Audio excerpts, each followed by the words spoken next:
Mashing the loud pedal on this thing and flicking it sideways in the turns is awesome and almost unbelievable because it never feels out of control.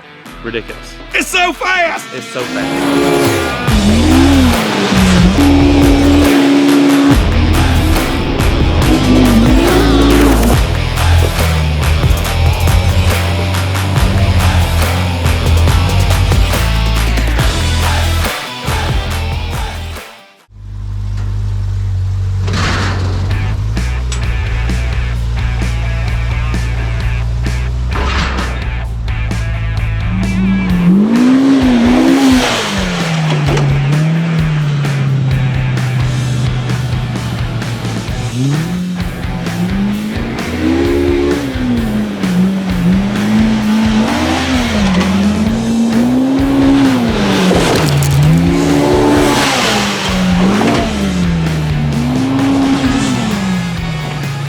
What's up, y'all? Busted Knuckle back with another ride and review of a new machine, and I couldn't be more excited about a machine than this Pro R. We got the 4-seater Pro R Dynamix, and we're gonna put it to a test today here at Stony. And this thing is rowdy. All right, so these things have 225 horsepower 4-cylinder. To be completely different kind of power. Completely different sound from Polaris. We got sport, rock, race mode. Got her on race mode. See what she'll do.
Is crazy with power, and the brakes feel amazing.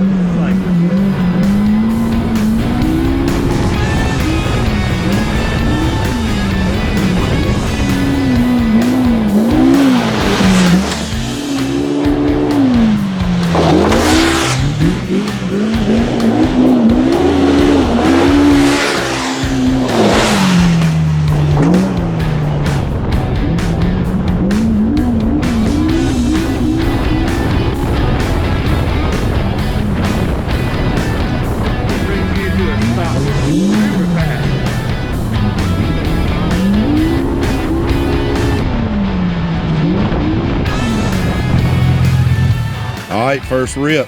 What you think? First impressions, this thing has a lot of power, but it's very manageable, and the suspension feels unlike any side-by-side I've ever driven. Like, you can be out of control in the corner, but it doesn't feel out of control at all. Like, it's ridiculous. And two-wheel drive, it doesn't feel like it's overpowering it in two-wheel drive. It's a pretty impressive machine. First impressions is it rips.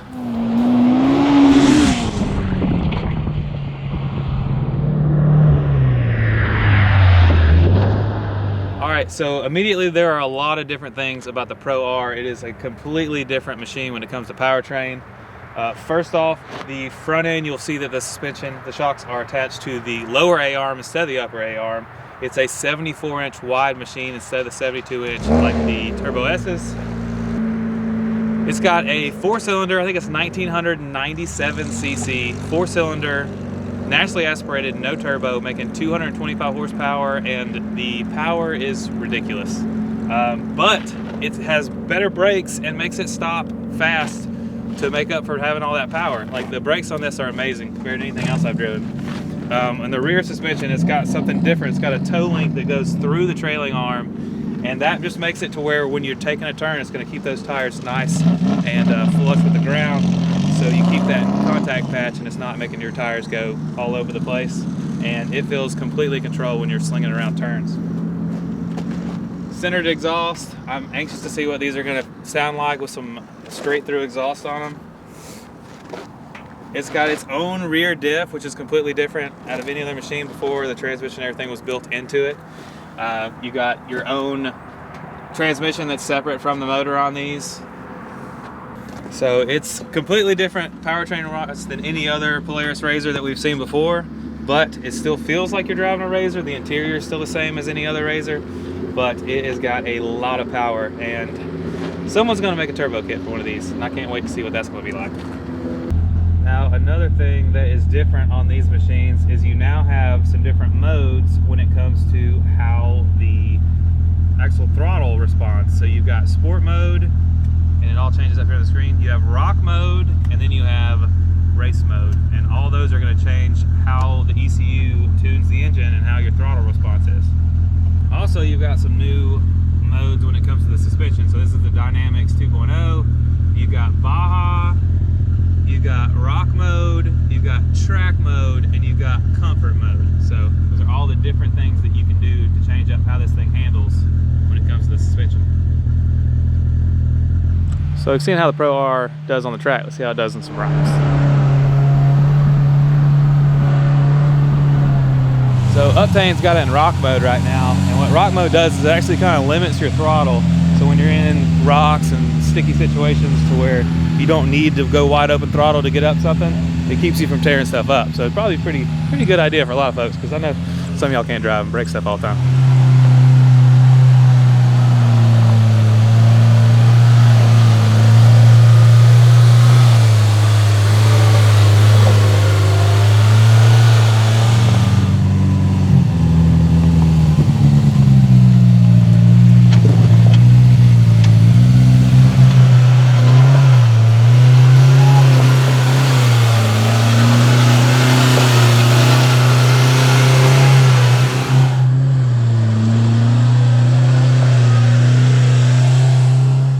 So I did it two different ways.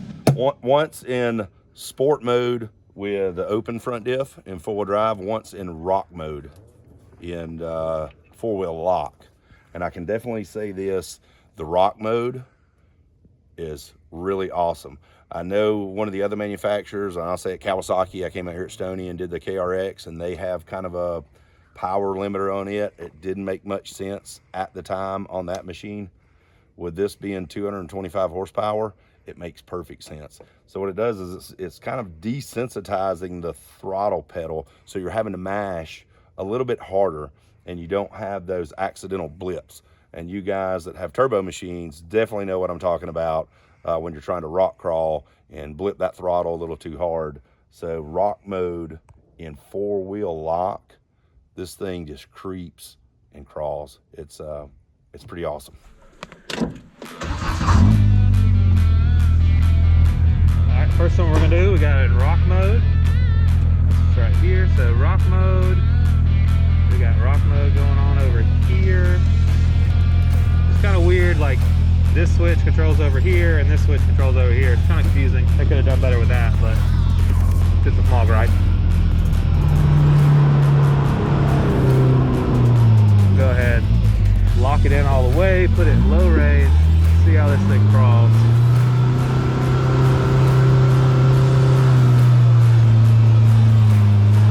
I tell you, low range in this thing feels much better than it has in the past. The Pro XP definitely had too high of a low range, but this one feels great.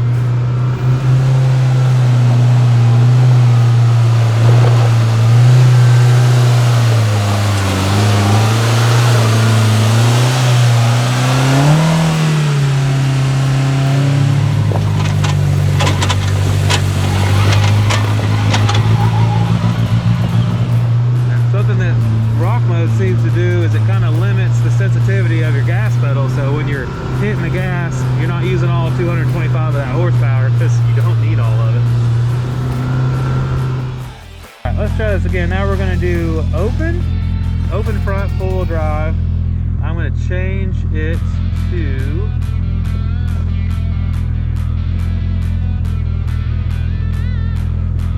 let's change it to we'll leave it on rock mode for suspension, and then for the ECU, let's put it on sport. See how that does.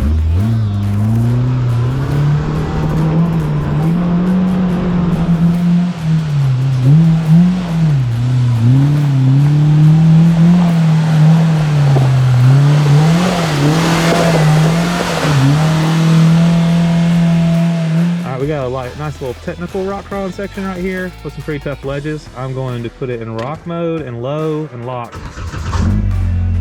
was hitting high on that time, and it seemed like it was kind of stressing the belt, which is pretty typical of any machine. So just kind of testing the limits of this thing so you guys can see at home. So let's put the suspension in rock. Suspension's in rock, and then we got the switch in rock for the ECU for the pedal, and low gear lock. Let's see how it goes.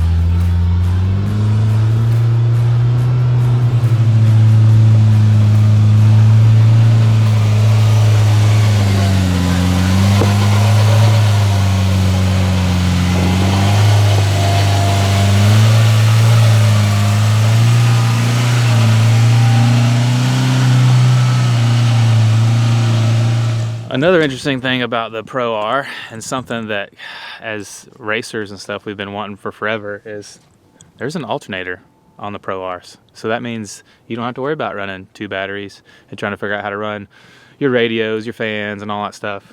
This thing should be able to handle all that. Another cool thing is, look at these sway bars. Like, most of the time the first thing we do is take the sway bars off and swap them for like nice race sway bars, but these already look like race sway bars on the factory machine. All right, so something definitely different that you'll notice about a Pro R is they're now 5-lug instead of 4-lug, but that's not the main difference that's important here. The important difference is now they seem to have a beefier knuckle and a unit bearing. So no more failed bearings in the desert, we hope. Hopefully this is a stronger setup and should be way easier to replace, since I think there's 4 bolts you take out and you can swap out a unit bearing. Way better. Something you can actually do in the desert, and it won't leave you stranded at King of the Hammers when you're trying to race. Another thing is the steering motor is now attached to the rack and pinion for the steering, and they've got all this, looks like a heavier duty mount bracket and everything for it. So maybe having all that together is going to make it a little stronger, make it last a little longer. All right, now we're going to see if we can sling this thing around on some of these high-speed trail sections. I'm going to put it in 2-wheel drive.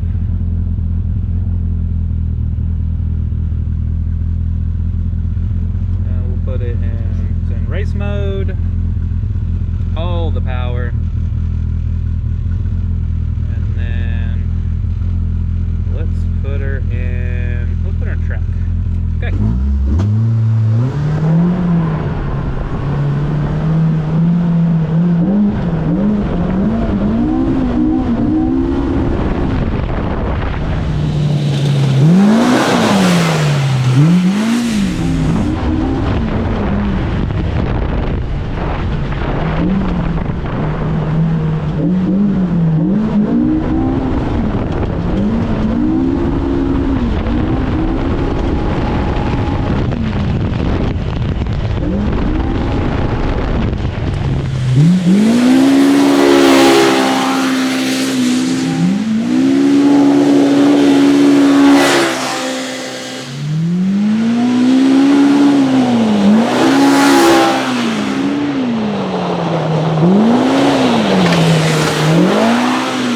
Mashing the loud pedal on this thing and flicking it sideways in the turns is awesome and almost unbelievable because it never feels out of control. Ridiculous. It's so fast! It's so fast.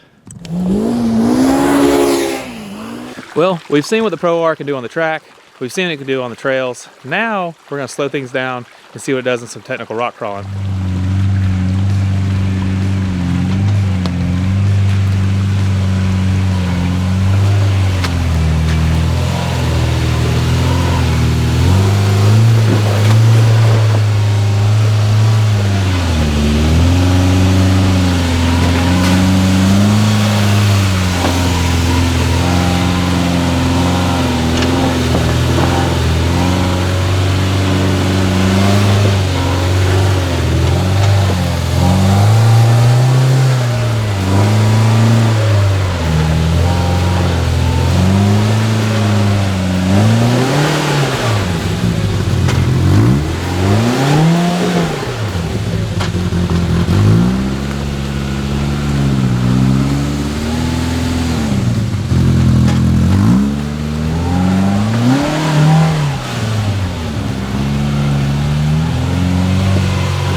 Crawl pretty good? That was so smooth. That was, I mean, now granted, my skills are not, you know, anybody that's ever watched me ride or roll over knows that my skills aren't up to par. But that was so freaking smooth. That was crazy. Did you have it in rock crawl mode? Yes, rock. I had it rock crawl, full lock. Which, you know, that spot where I got hung up at, if that would have been Storm and Norman, I would have got all up into the turbo. I mean, I'd have been all up into the turbo in this thing in rock mode. I was getting on the throttle, and it's just so smooth. It kills so much of that jerkiness in rock mode. I think I'm about to bust the bottom of my pockets out now. All right, so you saw how I came up the rocks. Now Matt's gonna turn around and hit it and embarrass me. He's way better of a rock crawler than I am. I will 100% admit that.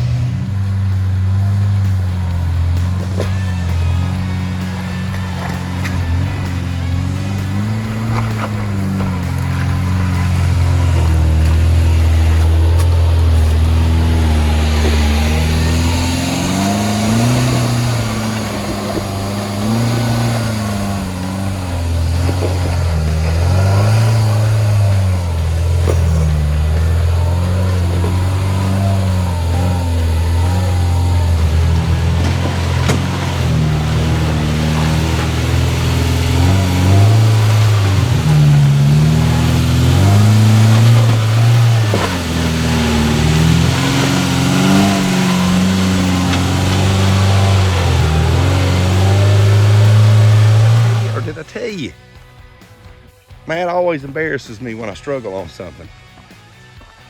Like Pritchett Canyon, I'm out there just spinning tires, can't get up nothing. Matt comes up, don't even spin a tire. Embarrassed. That's what it is. I showed you the line. Or I showed you what the line wasn't. Now, we didn't realize how crucial rock mode was. We just thought it was a gimmicky thing until just now, because most of the time you're going to use every bit of that 225 horsepower, and when you're in technical rocks like that, you just don't need it. And the rock mode just limits it enough to where you have to really get into the pedal to get in that situation, to get in a bad situation. But it's just so smooth coming up through there. Probably the smoothest vehicle I've driven up through there, and stock machine. So definitely a fan of rock mode. I'm gonna tell you guys, after driving this thing all day, is it worth the 40 grand? 45 grand for one like this, 4-seater, Dynamix? Well, if you got the money, absolutely it's worth it. Can you get by with a Pro XP long travel or a Turbo R? Absolutely can. But this is just a different machine altogether. I mean, having the new rear diff, a new stronger front diff, having the 225 horse 4-cylinder motor that makes crazy power. Definitely worth it for sure. And they haven't even turboed these yet. You turbo one of these, you're knocking on 300 horsepower or more, and that's got to be crazy out there. And it has the suspension to handle it. It's got the wheelbase to handle it. I mean, it's a wild machine. Probably one of the fastest machines I've driven out here. Now, the track's a little messed up, so we're not going to do a timed run on this one, but hopefully we'll get a hold of a 2-seater before long, and we'll get to do that. But I am super impressed with it. There's a few things on it that they definitely upgraded other than the drivetrain, and one of which is a lower low range. Like in the rocks, low range felt great. The rock crawling mode is spot on. Like, I didn't think I needed it until I tried it, and now I kind of wish I had it on my Pro XP. Other than that, the suspension's amazing. Dynamix, the second version of it, live valve, all that. I mean, these shocks work amazing. They actually have dual rate springs on the shocks now, so you don't have to upgrade them, right off the showroom floor like we do everything else. So that's definitely helpful. There's a few things that I didn't like about it. For one, I'm used to that like Polaris sound when it comes to a UTV, and this one sounds like a 4-cylinder Honda or some kind of sport bike, which, I mean, I'm sure we'll get used to it, but we made fun of the Can-Ams for so long for sounding like that, and now the RZRs sound like it. So that takes some getting used to. Like Uptain said multiple times a day, and I felt it as well, the spongy shifter, it just like you're constantly trying to figure out whether you're actually in high range or low range, because it's got so much play in the shifter, it seems like. Of course, this is a new transmission setup and everything, so I'm sure they'll get that figured out and dialed in, and you can probably just get a gated shifter and take care of that as well. So this is another thing that I didn't really care for. but should be an easy fix. But other than that, I mean, thing drives like it's on rails, and I kind of want a two-seater now. So we'll see what happens. So let us know if you have any questions about it. There's a lot of stuff that we noticed on this machine that I might not have covered. Ask your questions in the comments. We'll be sure to reply to them and let you know our thoughts. And yeah, badass machine. Can't wait to try out a two-seater.